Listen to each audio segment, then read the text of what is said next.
नमस्कार मैत्रिणींनो, श्री स्वामी समर्थ. श्री स्वामी समर्थ महाराजांच्या आशीर्वादाने तुमच्या आयुष्यातील सगळ्या चांगल्या इच्छा पूर्ण होत हीच प्रार्थना.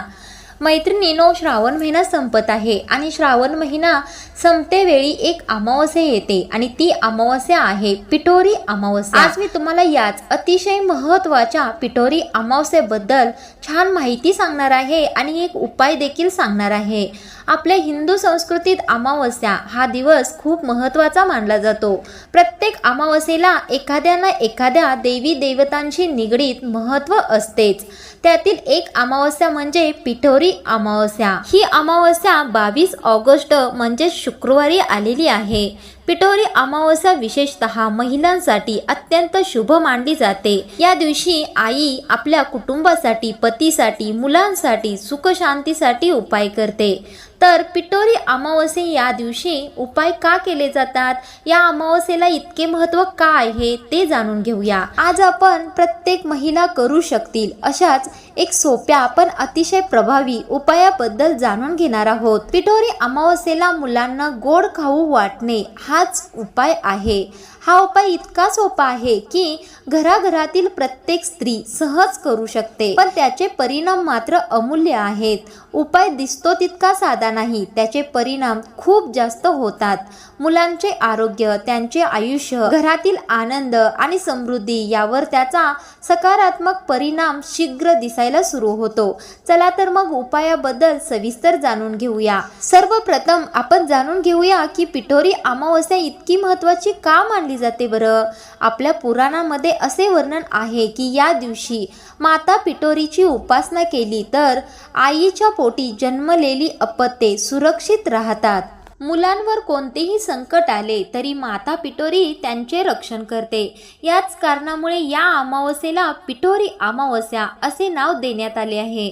पिठोरी या शब्दाचा अर्थ पिठापासून केलेले गोळे किंवा पिठाने केलेली पूजा. पण हा एक दिवस फक्त पिठाचे गोळे बनवण्यासाठी नसतो, तर या दिवशी केलेल्या प्रत्येक छोट्या कृतीतून आई आपल्या कुटुंबासाठी प्रार्थना करते, घरासाठी आशीर्वाद मागते. यामधलाच एक सोपा उपाय म्हणजे मुलांना गोड खाऊ वाटणे. हा उपाय इतका साधा आहे की लहान खेड्यात राहणारी स्त्री सुद्धा सहज करू शकते आणि शहरात राहणारी आई सुद्धा सहज करू शकते.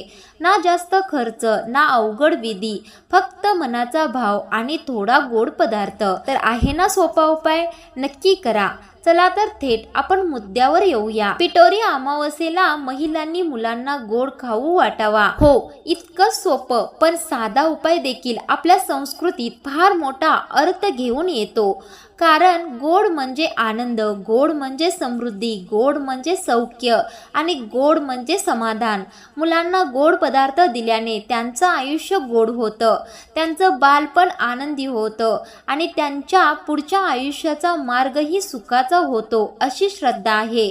आणि आपण लहान मुलांना गोड पदार्थ दिल्याने आपल्या आयुष्यातील सगळ्या गोष्टी गोडच घडायला सुरू होतात. तर हा उपाय सुरू कसा करायचा. पिठोरी अमावस्येच्या दिवशी पहाटे लवकर उठावे, स्नान करून स्वच्छ कपडे परिधान करावे. शक्य असेल तर साडी किंवा पारंपरिक पोशाख घालावा, कारण तो प्रसंगाला शोभून दिसतो. घरातील देवघर स्वच्छ करून दिवा लावावा. माता पिठोरी, माता लक्ष्मी किंवा आपल्या कुलदेवीला आवर्जून स्मरण करावे. मनोभावे प्रार्थना करावी की माझ्या कुटुंबावर, मुलांवर तुमची कृपा राहो. माझ्या मुलाची, पतीची भरभरून प्रगती होऊ दे. माझ्या घरामध्ये लक्ष्मी नांदू दे, समाधान नांदू दे. त्यानंतर तुम्ही म्हणाल, गोड पदार्थ म्हणजे नेमका कोणता गोड पदार्थ. तर आपण जो कोणता पदार्थ घरी बनवतो तोच गोड पदार्थ चालतो. उदाहरणार्थ आपण घरी खीर बनवतो, पुरणपोळी बनवतो, शिरा, लाडू, पेढे, जे शक्य असेल ते बनवावे आणि वाटावे. येथे पदार्थ महत्त्वाचा नाही, तर त्या पाठीमागचा गोड भाव महत्त्वाचा आहे. त्या उपायावर आपला विश्वास असणे महत्त्वाचा आहे. प्रथमतः तयार केलेला गोड पदार्थ देवांना अर्पण करायचा आहे. त्यातला थोडा भाग देवासमोर ठेवून हा प्रसाद आहे असे मनात म्हणावे आणि नंतर तो गोड पदार्थ घरातील लहान मुलांना प्रेमाने द्यावा. शक्य असल्यास शेजाऱ्यांच्या किंवा नातेवाईकांच्या मुलांनाही थोडासा गोड पदार्थ वाटावा. मुलांना देताना मनात प्रार्थना करावी, हे माता पिटोरी, या निरागस मुलांचे आयुष्य नेहमी सुखी ठेवा. त्यांना निरोगी शरीर, दीर्घायुष्य, बुद्धी आणि आनंद द्या. या मुलांना खुश ठेवा आणि माझ्या मुलांनाही खुश ठेवा. आपल्याला प्रश्न पडतो की मुलांना गोड खाऊ देण्यात नेमकं काय महत्त्व आहे. त्यामागचा आध्यात्मिक अर्थ खूप गोड आहे. गोड पदार्थ नेहमी आनंदाचे प्रतीक असते. मुलांना गोड देणे म्हणजे त्यांच्या आयुष्यातील गोडवा भरून काढणे.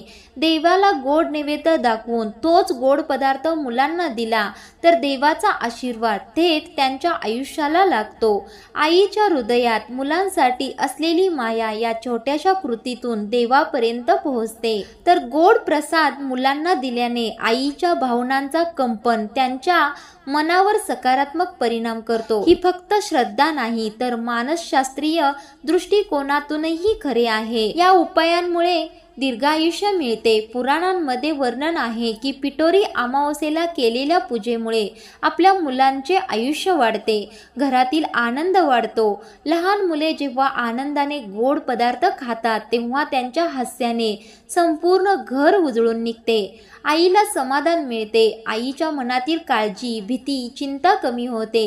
तिला वाटते की तिने आपल्या मुलांसाठी काहीतरी विशेष केले आहे.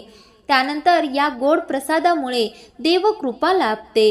गोड पदार्थ देवांना अर्पण करून मग तो मुलांना दिला जातो. त्यामुळे त्या मुलांना थेट देवाचा आशीर्वाद लाभतो. तर या उपायांमुळे फक्त आपल्या मुलांनाच नव्हे तर शेजारच्या, नातेवाईकांच्या किंवा गरीब मुलांनाही गोड खाऊ दिल्यास त्या मुलांच्याही चेहऱ्यावर हसू येते. अशा छोट्या कृतीतून समाज प्रेम आणि ऐक्य दिसते. आजच्या धावपळीच्या जीवनात अशा छोट्या परंपरा आपल्याला जोडून ठेवतात, आपल्याला एकमेकांच्या जवळ आणतात. मंडळी, पाहिलत का किती साधा आहे हा उपाय, पण त्या पाठीमागचा भाव किती गहन आहे, किती अमूल्य आहे. फक्त एक गोड पदार्थ बनवायचा, देवाला अर्पण करायचा आणि मुलांना वाटायचा आहे. पण त्या छोट्याशा घासात आपल्या मुलांच्या आयुष्याची गोडी आहे, त्यांचं आरोग्य आहे, त्यांचं भविष्य आहे. पिटोरी अमावस्येला केलेला हा उपाय आपल्या घरात आनंद, सुख, शांती आणि समाधान घेऊन येतो.